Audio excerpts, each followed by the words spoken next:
या तो जेल भेजा जाता है या केंद्रीय जांच एजेंसी टॉर्चर कर रही है, उसमें से हम भी गए हैं। लेकिन हमने ये कहा कि हम डरने वाले नहीं, सबको पूरा हिसाब चुकाना पड़ेगा। पवार साहब ने जो कहा है उसको मैं एंडोर्स करता हूँ। क्या आने वाले दिनों में राजनीतिक भूचाल के संकेत हैं? इस तरीके का बयान किस तरीके से है? नहीं, देखिए, पवार साहब एक देश के सबसे बड़े और अनुभवी नेता है। हाँ। क्या गलत क्या सही उस बारे में देश में सबसे ज़्यादा जानने वाले पवार साहब है। पवार साहब कभी भी गलत बात नहीं करते, कि आपने देखा होगा। और पवार साहब जब बात करते हैं उनके ऊपर लोग विश्वास भी रखते हैं, देश के राजनेता हो या और हो।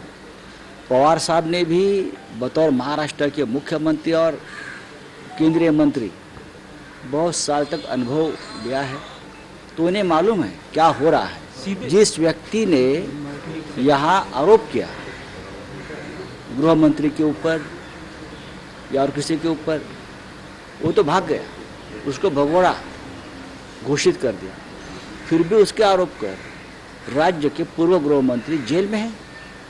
सीधे सीधे केंद्र सरकार को चैलेंज है, आपको लगता है प्रधानमंत्री नरेंद्र मोदी को चैलेंज? मुझे नहीं लगता ऐसा, ये किसी को चैलेंज नहीं होता है। अगर कोई सच बात है, अन्याय के खिलाफ बात उठाना, ये किसी प्रधानमंत्री के ऊपर चैलेंज नहीं। लेकिन सच अगर पवार साहब ने कहा है, सत्य कहा है, तो लोग ये बात अब धीरे धीरे उसके बारे में सोचेंगे और बोलेंगे। सर, मराठीमध्ये सर, शरद पवार यांनी जे स्टेटमेंट केलेलं आहे, काय वाटतं उद्विग्नतेतून किंवा नाही, असं काही?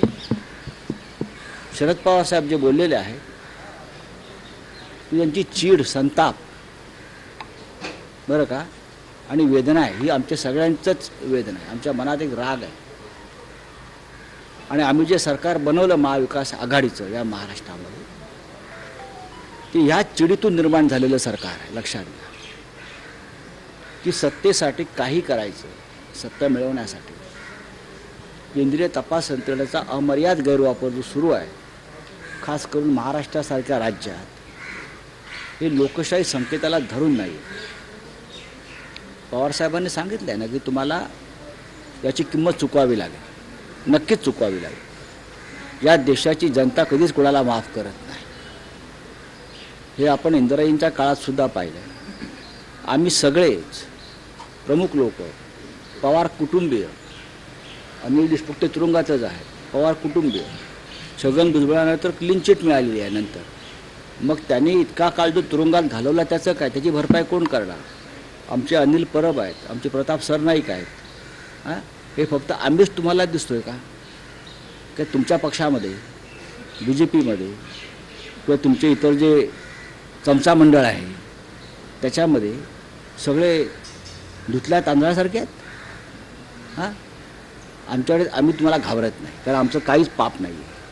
तुम्ही पापी लोक बुरखे घालून फिरता इथे आणि आमच्यावरती आरोप करते, आमच्यावर चिखलफेक करताय, याची किंमत तुम्हाला चुकवावी लागेल। आणि मीही म्हटलं आहे याआधी की जो त्रास आम्ही भोगलेला आहे त्या प्रत्येक सेकंदाची किंमत तुम्हाला चुकवावी लागेल।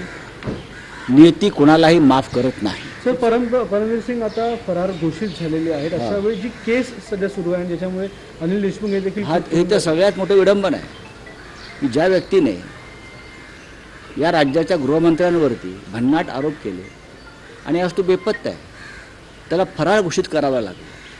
तो कुठे आहे कोणाला माहीत नाही। जर ते देशातून पळून गेले असतील तर केंद्रीय सरकारच्या मदतीशिवाय कोणीही देशाच्या सीमा, मग हवाई असतील, समुद्रमार्गे असतील किंवा रस्त्याचे असतील, पार करू शकत नाही। तुम्ही आमच्यावरती आरोप करून त्यांना पळवून लावलेलं आहे। अनिल बोंडे यांची एक ऑडिओ क्लिप जी आहे ती नवाब मलिकाने ट्विट केलेली आहे। अनिल बोंडे असं म्हणतात की ज्या ज्या राज्यांमध्ये भाजपचं सरकार आहे तिथे कुठेतरी कोणीही दंगल करण्याचा प्रयत्न करत नाही किंवा हिंमत करत नाही। तुम्ही करताय हिंमत तिकडे ना, असं होईल ना, ठीक आहे ना, सरकार पाहते, मी त्याच्यावरती बोलणार नाही। गृह मंत्रालय त्याच्यावरती राजेश टोपे कह रहे हैं कि सलमान खान को हम वैक्सीनेशन के लिए लेकर के आ रहे हैं। Thank you sir. तर अनिल देशमुखांबाबतच्या पवारांच्या वक्तव्याचं राऊतांकडनं समर्थन करण्यात आलेले आहे। त्याचा अमर्याद गैरवापर सुरू असल्याचं देखील ते म्हणाले। शरद पवार अनुभवी आहेत असं म्हणतात राऊत।